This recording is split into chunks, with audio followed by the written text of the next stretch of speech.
innocent civilians. And if you have forgotten, let's refresh our memory. Can we see the graphic we're talking about today? Brigadier General Opoku. Can we see the second image?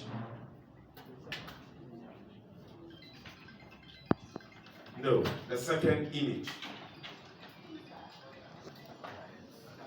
Now, I want the top to show. What I need is the headline, not the story. Good. So, this is a story published by Graphic Online by Seth J. Bokpe. The date is February 26, 2019. The headline is Ayawaso Commission. I take responsibility. Colonel Michael Opoku. And he himself accepted responsibility for those atrocities under oath. Now it is instructive to note that the short commission places ultimate liability on the military officer who is the subject of this press conference.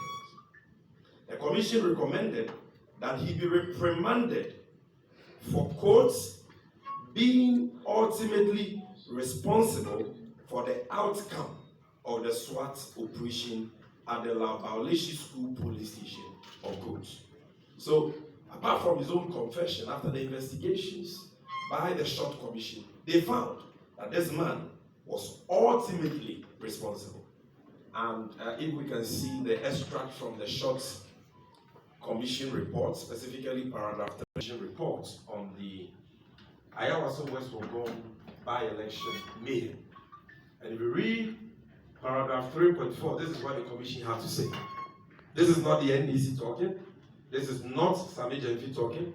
This is the Elmi Short Commission constituted by Nana Dankwe. The commission recommends the reprimand of Colonel Michael Opoku, at the time he was a colonel, for being ultimately responsible for the outcome of the SWAT operation at the Labaoleshi School Police Station. His liability is further reinforced by his failure to properly define the mission for which the SWAT team was sent and ensuring that the SWAT team complied with the defined mission.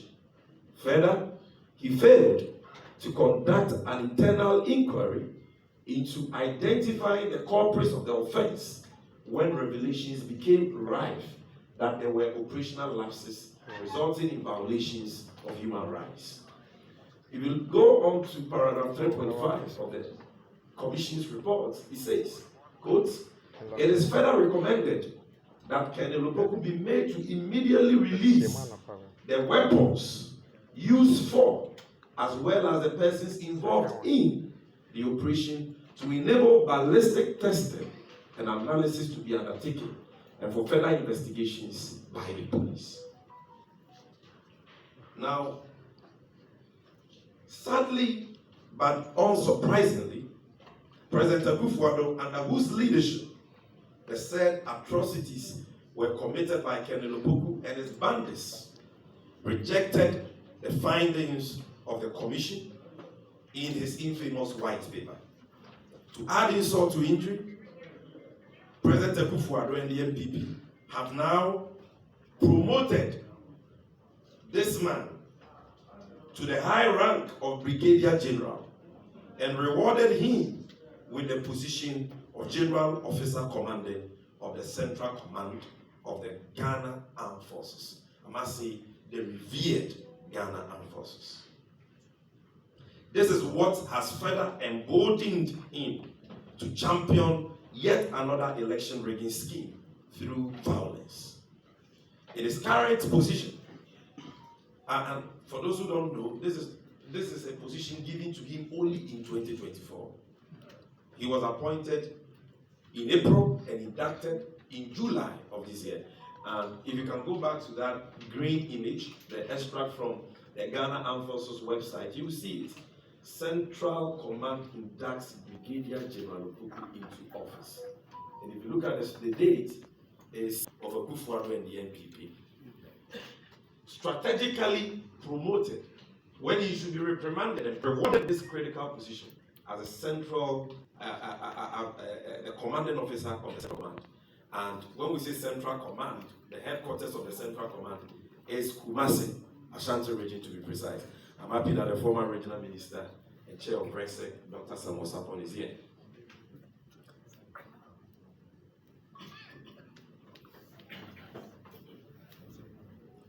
In his current position, Brigadier General Opoku has been mandated by President Akufo-Addo to take charge of a well-crafted scheme that has been designed by the MPP to rig the upcoming elections, particularly in the Ashanti region, through ballot stuffing, swapping of ballot boxes, swapping of pink sheets, and other clandestine activities, starting with a special voting exercise scheduled for December 2nd of this year.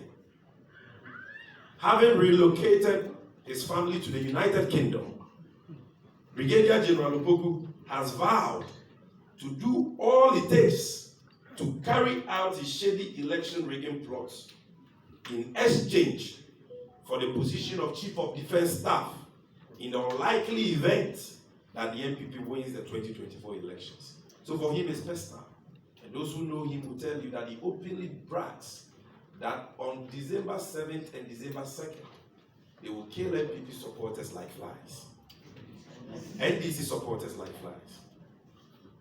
Ladies and gentlemen, the NDC has received reliable intel to the effect that Brigadier General Opoku is responsible for the training of MPP thugs at Esutuare military camp and other places.